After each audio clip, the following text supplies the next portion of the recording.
Яг энэ гол маргаа үүсгэж байгаа юм чинь нөгөө ерөнхий сайдыг огцруулсан асуудал үндсэн хууль зөрчсөн үү гэдэг асуудал яриад байгаа шүү дээ, тийм үү? Тэгэхээр энэ дээр бол зөрчсөн зүйл бол байхгүй. Би та нарт зөвхөн нэг зүйлийг бас зөвхөн хэлэхэд зүгээр ах гэж байна. Яг л энэ хууль тайлбарлаад байгаа улсууд нэг асуудлыг ерөөс ойлгохгүй байна. Нэгдсэн хуралдаан чуулган гэж юм ойлгохгүй байгаа.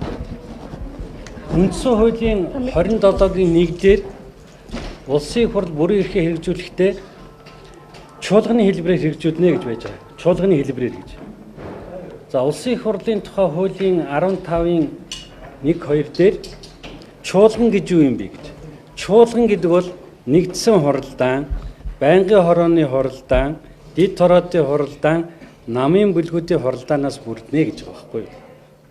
Тэрнээс үндсэн хууль дээр нэгдсэн хуралдаанаар уг санал хураалтыг явуулбал гэж үг байхгүй юу. Зүгээр л улсын хурлын гишүүдийн олон уг асуудлаар санал хураалт явуул шийдвэрлэнэ гэж байна. Тэгэхээр яасан бэ нүү? Байнгын хороо бол чуулганы хэлбэр мөн байна уу? Мөн. Байнгын хороон дээр ерөнхий сайдыг огцруулахыг дэмжиж гэж санал хураалт явуулахаар нөгөө олон гишүүд нь яасан? Дэмжээгүй л байгаа байхгүй юу? Тэгэл тэр нь нэгдсэн хуралдаанд орж ирсэн. Тэгэхээр мөн улсын хурлын тухай хуулийн 22-ийн 2 дээр бас байж байгаа.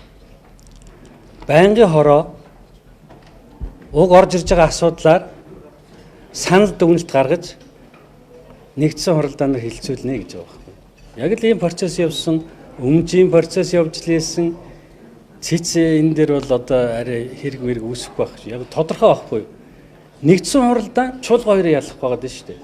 Хэрэв үндсэн хууль дээр нэгдсэн хуралдаанаар уг асуудлаар санал хураалт явуулбал гэж байгаа бол эдний яриад байгаа зөв. Чуулганаарч гэж үг байхгүй. Уг асуудлаар улсын хурлын гишүүдийн одоо олонх гэж байгаа байхгүй юу? Уг асуудлаар л гэж байгаа. Тэгэхээр яг нь чуулган гэдэг чинь болвол нэгдсэн хуралдаан, байнгын хорооны хуралдаан, намын бүлгүүдийн хуралдаанаас бүрднэ гэсэн үг. Тэгэхээр байнгын хорооны хуралдааны талаар үндсэн хууль дээр бас байж байгаа.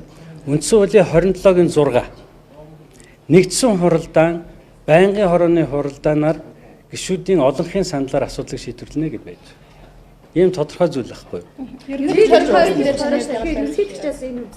Тэгээд их хурлын гишүүд одоо би яг юугаар хоригдсон танилцах болох мэдэхгүй шүү дээ. Ер нь зөвхөн энэ асуудал үүсээд байгаа тийм үү? Тэгэхээр энэ асуудал бол хуулийн дагуу явсан гэж. Гэхдээ энэ яг их хурлд сууж исэн хуульч энэ асуудлаар одоо олон удаа оролцож шийдвэрсэн хүмүүсүүд дуурах байгаа үстэй. За би одоо бас нэг нь нямдарч дуурах байгаа үстэй. Лөндөө дуурах байгаа үстэй. Чи мэдэж штэ юу гэж бид энэ олон жил ингээд одоо хууль зөрчөөд ерөнхий сайдыг шийдэт байх юм бэ. Тэгээ байнгын хороо гэдэг бол чуулганы нэг хэсэг. Их хурл гэдэг бол чуулганы хэлбэрээр шийдвэр гаргадаг.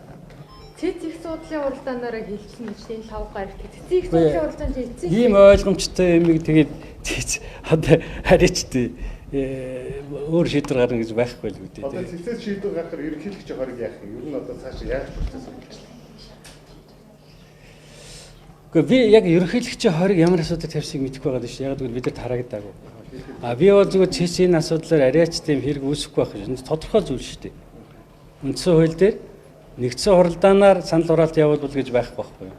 Ерөнхийлөгчийн хоригийн хоёр үндэслэлийн нэг нь бол бүрэн гарагийн чуулганы одоо хуралдааны эрсдэл баасан гарагийн хуралдааны эрсдэлийг одоо бүрдүүлж явуулсан гэдэг асуудал байна. Энэ өөрөө хууль зөрчил асуудал нь одоо яг яг одоо ингээд бид нэр нөгөө чуулганыхаа хуралдааныхаа дгийг л харна шүү дээ. Одоо цагаан дээр хараавчсан юм л харах ёстой.